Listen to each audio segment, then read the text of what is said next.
Kamala Harris, you are as fake as press-on nails, and I can see right through you. Let me help you out with something, because maybe somebody must not have told you. On TV and on every interview, giving the same tired answer. So let me just help you out. When you are asked a question, why don't you try answering the question?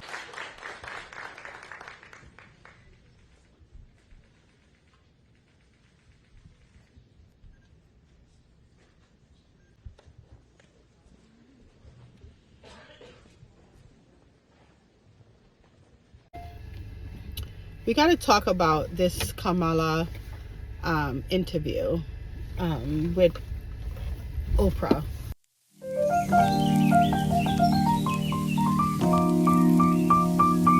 All right. I mean, dang, she has one of the best campaign. She is so spoiled, and the reason why I say she's spoiled is because no one asks her hard questions.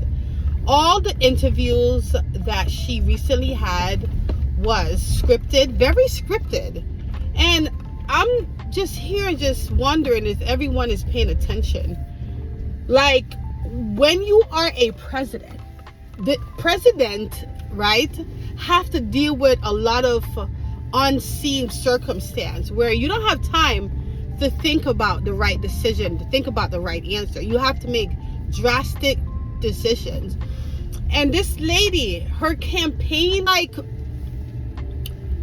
she will have an interview set with Oprah, and she will get the questions in advance, so she could come up with the right answers.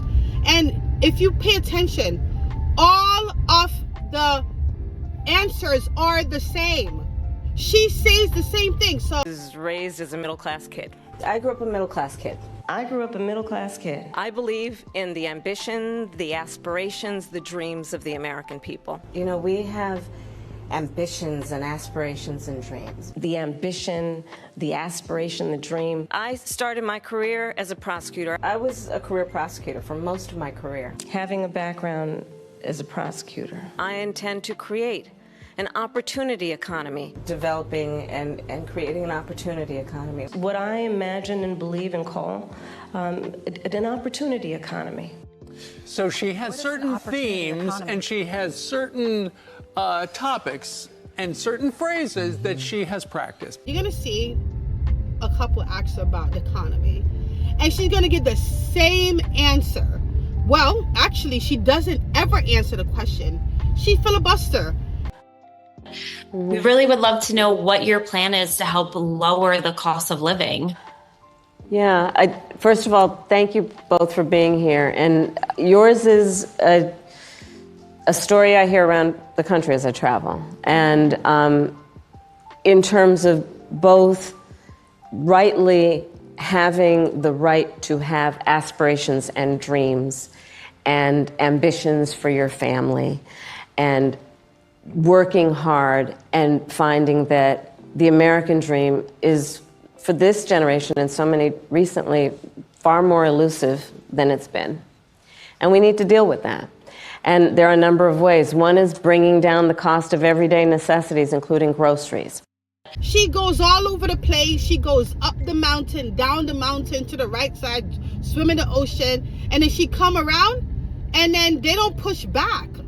So this interview is very embarrassing because she went into like 3 word salads, and you're gonna see Oprah basically help her answer the question, which by now, Kamala, you're supposed to at least know how to answer these. What's your question? It's an immigration question. My question for you is, when you become president, what would be your specific steps? Yeah, of course.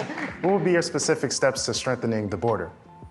So it's a wonderful and important question. You know, my background was as a prosecutor, and I was also the elected Attorney General for 2 terms of a border state. So this is not a theoretical issue for me. This is something I've actually worked on. Okay. I have prosecuted transnational criminal organizations for the trafficking of guns, drugs, and human beings. I take very seriously the importance of having a secure border and ensuring the safety of the American people. And here's what that border security bill would have done. It would have put 1,500 more border agents at the border. Let me tell you, those border agents are working around the clock. It would have just been about giving them some support and relief, which is probably why the border agents actually endorsed the bill. It would have allowed us to stem the flow of fentanyl. And I'm looking at people from all over the country here, so I don't need to tell the folks who are watching this what fentanyl has done to families, to kids in our country, and the need to take seriously stemming the flow coming into our country and addressing that extraordinary and tragic issue in terms of its effect. The bill would have allowed us to have more resources to prosecute transnational criminal organizations. And it would have been part of the solution. And Donald Trump called up those folks and said, don't put that bill on the floor for a vote. He blocked the bill, and you know why? Because he'd prefer to run on a problem instead of fixing a problem. And he has put his personal political security before border security. Because understand, even in the intervening months, what that bill would have done to give support to folks who care about this issue. And this again gets to the point about what does leadership really look like? And is it about you or is it about the people? Right. Is it about running on problems or fixing problems? My work and my career has always been about saying, let's fix problems. Let's address the needs, because we know it's within our capacity to do that. So to answer Justin's question, now that that bill has gone and hasn't passed, will you reintroduce that? Absolutely. And when I am elected President of the United States, I will make sure that bill gets to my desk. Questions. How many times you gonna hear it? The economy, the border. You know, this one man asks her about the border, and she's gonna answer by blaming Trump. Like, what? You are in power right now. Trump was in power 3 years ago. Everything they blame Trump for. They both, poor Trump, poor Trump. Trump is being blamed for the economy despite interest rate being 1%. And based on the whole Green New Deal and the woke policies and laws that Biden and Harris passed, made it impossible for us as middle class Americans. All right? Now, according to statistics, if the middle class don't do well, then the economy is bad. And that's what I noticed. You know what I'm saying? So, this lady is absolutely insane. Just her answers to the questions, I'm like, Kamala, by now you're supposed to at least know some answers to these questions. She just don't. Like, look at this video of her answering the same answers. If you're not paying attention, this lady is not real. She is fake. She's a chameleon. She's just trying to get her hands into the White House, and then she's gonna be a puppet on a string. She could tell that she doesn't have a mind of her own. Everything is, all of the answers that she says is well drafted, well put together. Like, when you ask her a question where it required for her to think and for her to explain her personal opinion, she goes crazy with this word salad. It's just absolutely insane. So, I mean, listen, at the end of the day, I'm just worried, guys. I'm worried that she will be in power, and then, you know what? All the people that is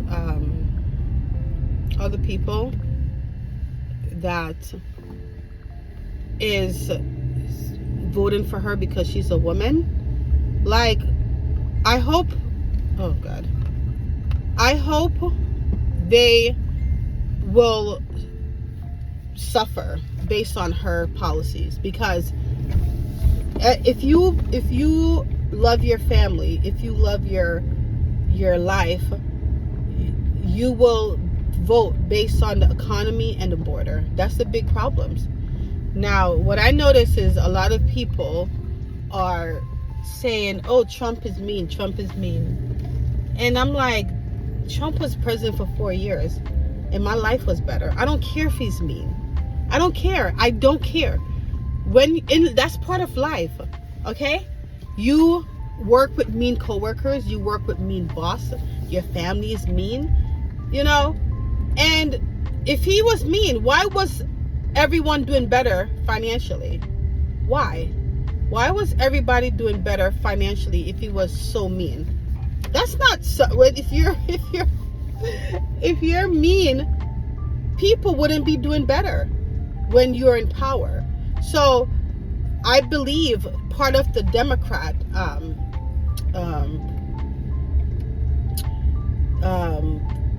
part of their way for people to vote for Kamala is to increase the Trump derangement, right? Where people will vote against Trump instead of voting for Kamala. And that's what I noticed. A lot of people are voting for Kamala because they're voting against Trump. And that's absolutely ridiculous. I don't know how people do that. Like, they're trying to scare us into not voting for Trump because they say, oh, he's a threat to democracy and blah, blah, blah. And all the stuff that they say about Trump is a lie. Like, they can't win on the truth.